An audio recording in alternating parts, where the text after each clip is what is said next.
नमस्कार। आज के इस वीडियो में मैं जितेंद्र शर्मा, विशेष अध्यापक HIE senior secondary school Patel Nagar के साथ आप सभी का स्वागत करता हूँ। दोस्तों, पिछले लेसन में, पिछले जो वीडियो में मैंने जो है हियरिंग इम्पेयर्ड बच्चों की समस्याओं के बारे में और उनकी लैंग्वेज डेवलपमेंट के बारे में चर्चा की थी और उसके बारे में बताई। ऐसी बहुत सी बातें थी जो हम जनरल ज़िंदगी में जीते हैं लेकिन ध्यान नहीं दे पाते। जैसा कि मैंने बताया था, इन बच्चों के साथ बहुत सी प्रॉब्लम है। इनकी लैंग्वेज एज जो है शुरू ही नहीं होता जब तक कि उसका प्रॉपर ट्रीटमेंट उसे डील नहीं किया जाता। और डिसेबिलिटी तो जो है हमें आंखों से देखने में पहचान में आ जाती है, लेकिन ये क्योंकि इंटरनल दिक्कत है, कानों के अंदर की दिक्कत है, मेंटली दिक्कत है, ये सभी चीज़ें देखने में जो है पहचान में नहीं आती। और ये जो डिसेबिलिटी है, हियरिंग इम्पेयरमेंट जो है, ये भी ऐसी ही एक डिसेबिलिटी है जो देखने पर समझ में नहीं आती। एक बच्चा जो पैदा होता है, छोटा बच्चा होता है, तो उसके हाव भाव से हमें पता नहीं चल पाता है कि क्या इस बच्चे को जो है डिसेबिलिटी है। लेकिन कुछ चीज़ें हैं जिन्हें देखकर हमें पहचान नहीं सकते, लेकिन उसके लिए नॉलेज होना बहुत ही जरूरी है। जैसे कि मैंने लैंग्वेज डेवलपमेंट की बात की, इसलिए वीडियो मैंने डाला था, उसमें लैंग्वेज डेवलपमेंट के बारे में, बच्चे की एज के बारे में, एज के अकॉर्डिंग लैंग्वेज डेवलपमेंट के बारे में बात की। उसी तरह जब एक छोटा बच्चा आता है, उसकी हाव भाव भी जो उसकी हिसाब से जो है, एक नॉर्मल बच्चा जब पैदा होता है तो वह छोटी एज में रोता है, चिल्लाता है, अपनी ही आवाज़ को सुनता है। जब वो सुनता है तो उसको मोटिवेशन मिलता है और भी जोर से वो करता है, बार बार आवाज़ें निकालता है। लेकिन इसके विपरीत जो है एक गंभीर बच्चा जो होता है, हियरिंग इम्पेयरमेंट होती है, कानों की दिक्कत हो, सुनाई ना देता हो, तो वो बच्चा क्या करता है। एक सामान्य बच्चे की तरह बच्चा पैदा होता है, उस समय तक आवाज़ें भी करता है, रोता भी है, सब कुछ करता है। लेकिन धीरे धीरे क्योंकि उसको अपनी आवाज़ सुनाई नहीं देती, उसे बिल्कुल शांत वातावरण मिलता है, उसे माइंड में जो है उसको ये बैठता है कि आवाज़ कुछ है, शांत है सब कुछ, तो वो धीरे धीरे बच्चा शांत है। एक साइकोलॉजिकल टर्म है। हम बच्चे को आवाज़ देते हैं तो वो प्रतिक्रिया नहीं करते। एक नॉर्मल बच्चे को जब हम आवाज़ देते हैं वो प्रतिक्रिया देता है, चाहे वह रोए, हंसे, गर्दन मोड़े, मुस्कुराए, जैसी भी वो प्रतिक्रिया देता जरूर। लेकिन जब एक बधिर बच्चे को, हियरिंग इम्पेयर बच्चे को आवाज़ें देते हैं या बोलते हैं, तो वो इस तरह की प्रतिक्रिया नहीं देता। वो सिर्फ देखकर प्रतिक्रिया जरूर देता है, लेकिन सुनकर कोई प्रतिक्रिया नहीं देता।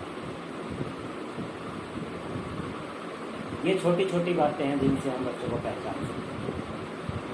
और उसके बाद जो है उसको एक्सपर्ट के पास लेके जा सकते हैं, ENT डॉक्टर के पास लेके जा सकते हैं। उसकी चाहिए छोटे बच्चे के टेस्ट भी होते हैं, जैसे डेरा टेस्ट है, वो जो है बच्चों को कानों को टेस्ट कर लेते हैं और उसके अकॉर्डिंग जो है उसकी थेरेपी भी स्टार्ट कर सकते हैं। जितना जल्दी हम किसी बच्चे को जो है स्पीच थेरेपी या लैंग्वेज थेरेपी, एजुकेशनल थेरेपी इनकी शुरू करते हैं, उतना ही वो बच्चे होता है। अब जैसे कि मैंने पिछले लेसन में लैंग्वेज डेवलपमेंट के बारे में बताया था कि इसकी स्टेजेस होती है, आवाज़ों का अनुभव करवाना, उसमें अंतर करना, उसके अर्थ को पहचानना। जब बच्चे को आवाज़ की पहचान होने लगती है, ये स्पीच साउंड है, ये मोटर गाड़ी की साउंड है, ये मोटर की साउंड है, ये घंटे की साउंड है, ये पानी की साउंड है। जब इन चीज़ों की बच्चे को पहचान हो जाए, उसके बाद में हम उसको स्पीच साउंड देते हैं। इसी को ध्यान में रखते हुए मैं पेरेंट्स से जो है पेरेंट्स को मैं कहना चाहता हूँ कि जब हम इन बच्चों की थेरेपी शुरू करते हैं तो एक्सपर्ट जो है आपको कुछ टिप्स देता है, बताता है बच्चे के साथ हमें क्या करना चाहिए, बच्चे के साथ किस प्रकार से डील करना। तो आपको स्पीच थेरेपिस्ट या एक एक्सपर्ट के पास जाने से पहले मैं आपको कुछ बातें बताना चाहता हूँ जो आप घर में भी कर सकते हैं, जो आपको बच्चे की जो लैंग्वेज डेवलपमेंट बहुत ही जो है मददगार साबित है। एक चीज़ और पेरेंट्स से मैं हाथ जोड़कर अनुरोध करता हूँ कि इन बच्चों के यहाँ सिंपैथी मत दिखाइए, उनकी मदद कीजिए, दया भाव मत दिखाइए। दया भाव दिखाने से आप इनका नुकसान करेंगे। कैसे? आप दया भाव दिखाएंगे, उन पर काम करेंगे, उनको आप ले जा कर जो उनसे काम करवाएंगे, उनके साथ रहेंगे, तो बच्चा क्या सीखेगा? वो डिपेंड हो जाएगा आपके ऊपर। आप कितने साल उसका साथ दे सकते हैं, कितने साल आप उसका काम कर सकते हैं? कुछ समय में, कुछ सालों में। उसके बाद बच्चा क्या करेगा? क्योंकि वो तो आपके ऊपर डिपेंड हो जाएगा। इसलिए आपसे अनुरोध है, उसके काम में मदद कीजिए, बताइए, उसको रास्ता दिखाइए, लेकिन दया भाव मत दिखाइए। जिस प्रकार आप अपने नॉर्मल जो बच्चा है, सामान्य बच्चे को आप ट्रीट करते हैं घर के अंदर, उसके साथ जैसे बातचीत करते हैं, उसी प्रकार इन बच्चों के साथ बातें कीजिए। दिक्कत आएगी, शुरुआत में दिक्कत आएगी, इरिटेट भी होंगे बच्चे, आप भी इरिटेट होंगे कि समझ में आपको आता नहीं है, इसको क्या करें, सुनाई तो देता नहीं है, क्या करें। ऐसा नहीं। जब एक बच्चे के साथ हम बातें करते हैं तो उसमें बहुत सी लैंग्वेज शामिल होती है, हमारी साइन लैंग्वेज भी शामिल होती है, गेस्चर्स भी शामिल होते हैं, स्पीच भी शामिल होती है, और काफ़ी मोमेंट जो है हमारी वो शामिल होती है। साथ साथ किसी चीज़ से, किसी मॉड्यूल से जो है अटैच होती है। जैसे गिलास जब हम लेके बैठे हैं, गिलास शब्द का यूज़ करेंगे, पानी शब्द का यूज़ करेंगे, तो बच्चा उसके साथ उसको कोऑर्डिनेट करता है। ये सभी चीज़ें जो है लैंग्वेज डेवलपमेंट में बहुत ही सहायक है। जब हम बच्चे से एक ही चीज़ लगातार बार बार 10 बार, 20 बार, 100 बार, 200 बार वही चीज़ें रिपीट करते हैं, तो वो उसकी लिप रीडिंग भी सीखता है, फेस एक्सप्रेशन को देख के जो है वो उसको समझता भी है, और साथ में उस लैंग्वेज को सीखने की कोशिश करता है। पर्टिकुलर कोई वर्ड है जो हम बोल रहे हैं, वो हर जगह वही शब्द यूज होता है, लगभग एक लैंग्वेज से। तो जहाँ भी वो जाएगा, वो बच्चा जब लिप रीडिंग सीख जाता है, फेस एक्सप्रेशन को सीख जाता है, तो वो आसानी से दूसरों की बातें भी समझ सकता है। तो मेरे कहने का तात्पर्य यही है, सभी पेरेंट्स से यह अनुरोध है, जब भी उनसे बात करें तो बोल अपना चेहरा जो है उसके सामने करें, अपने होठों की जो मूवमेंट है उसको दिखाने की कोशिश करें। एक बार बोलिए, बच्चा नहीं समझता, एक बार उसको कोऑर्डिनेट कीजिए किसी चीज़ के साथ। जैसे आपने पानी मंगवाया तो उसको साइन का यूज कर दीजिए एक बार कि पानी लाइए, पानी। उसे काम करवाइए घर में, छोटी छोटी चीज़ों का नाम लीजिए। एक बार नहीं समझेगा, 2 बार नहीं समझेगा, 10 बार नहीं समझेगा, तो समझना शुरू कर देगा, और उस शब्द को जो आप बोल रहे हैं, आपके लिप रीडिंग को देख कर उसके साथ कोऑर्डिनेट करके वो समझना शुरू कर देगा, उसको बोलने की भी कोशिश करें। आप आजमा कर देखिए, थोड़ा समय लगता है इस चीज़ में, क्योंकि बच्चे को सुनाई नहीं दे रहा है, लेकिन इसका बच्चे को बहुत ही फायदा मिलेगा, लैंग्वेज डेवलपमेंट में भी, उसकी पढ़ाई में भी, और सामान्य जिंदगी में भी। उसको सोशलाइज होने में जो है ये चीज़ें बहुत ही हेल्पफुल सिद्ध। साथ ही आपसे एक अनुरोध हो रहा है, सभी टीचर्स, बहुत से टीचर्स, अभी तो नहीं कहूँगा, कुछ टीचर्स जो हैं, कुछ ज़्यादातर पेरेंट्स जो हैं, वो समझते हैं कि जब हमने बच्चों को हियरिंग एड लगा दिया है, कानों की मशीन लगा दी है, तब से बच्चों को सुनाई देने लगा, वो आप बोलना शुरू कर देगा जब नहीं। लेकिन ऐसा नहीं है। मैंने पिछले वीडियो में भी बताया था कि जब एक बच्चे को हियरिंग एड लगाई जाती है तो उसकी वो लैंग्वेज बर्थ एज होती है, उसकी भाषा की जो एज है वो स्टार्ट होती है, उसका बर्थ जन्म होता है। जैसे कि एक नॉर्मल बच्चा, जो सामान्य बच्चा जन्म के साथ होता है तो उसको सुनाई देता है जन्म से, लेकिन एक बधिर बच्चे को उस समय नहीं सुनाई देता है, हियरिंग एड लगाने के बाद सुनाई देता है, वो भी कितना उच्च परसेंट। उसकी लैंग्वेज जो एज है वो उस समय शुरू होती है जब हियरिंग एड लगाया जाता है।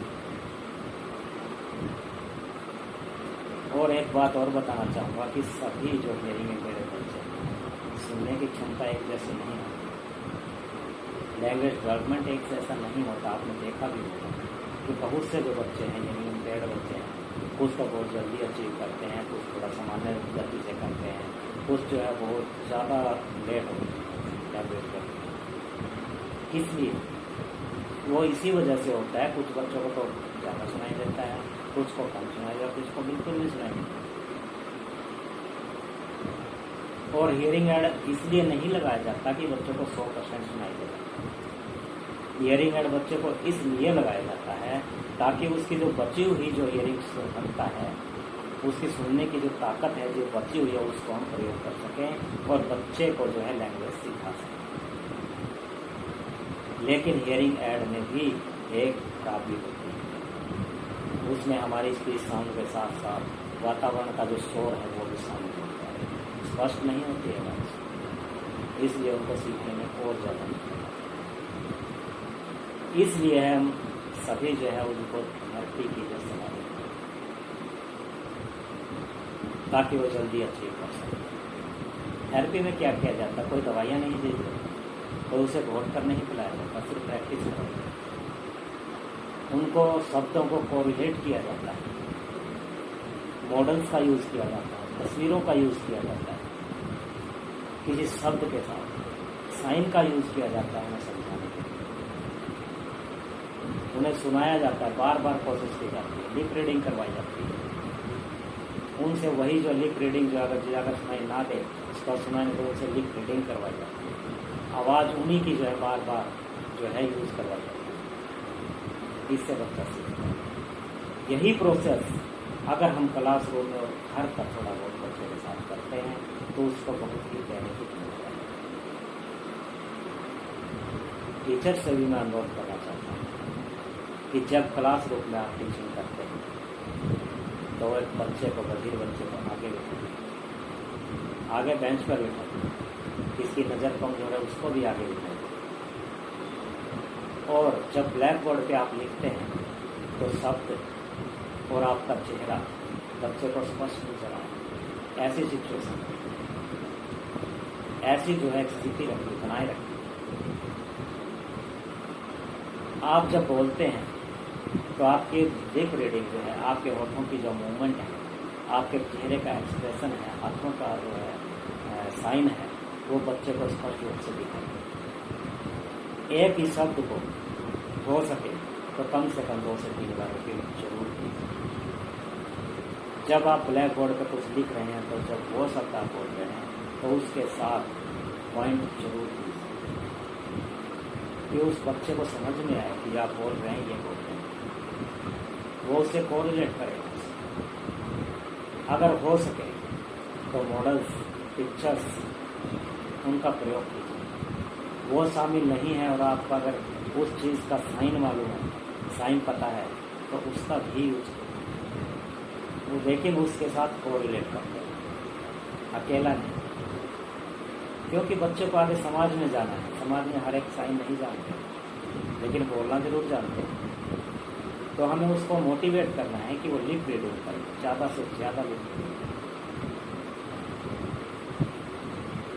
कोई चैप्टर में कोई वर्ड है जिसका हम बहुत आसान जो है, क्योंकि पर्यायवाची होते हैं, उनका जो आसान जो पर्यायवाची है, जो समाज में प्रचलित भी ज़्यादा है, उसका जो हम साइन बना सकें या उसके पिक्चर बना के दिखा सकें, तो ऐसे शब्दों को उसकी जगह हम प्रयोग करें। यही सब जो है एक क्लास के अंदर जो जब हम बच्चे को टीच करते हैं तो यूज़ की जाती है। तो टीचर साहिबान से भी अनुरोध करता हूँ मैं तो इन बातों का थोड़ा सा जो है आप अगर मोटिवेट कर पाएँ आप उनके सहपाठियों को भी और उनके पेरेंट्स को भी, तो उनके लिए बहुत ही फायदेमंद। आशा है कि मेरा जो आज का ये वीडियो है आप सभी को पसंद आएगा और आपके लिए हेल्पफुल। धन्यवाद।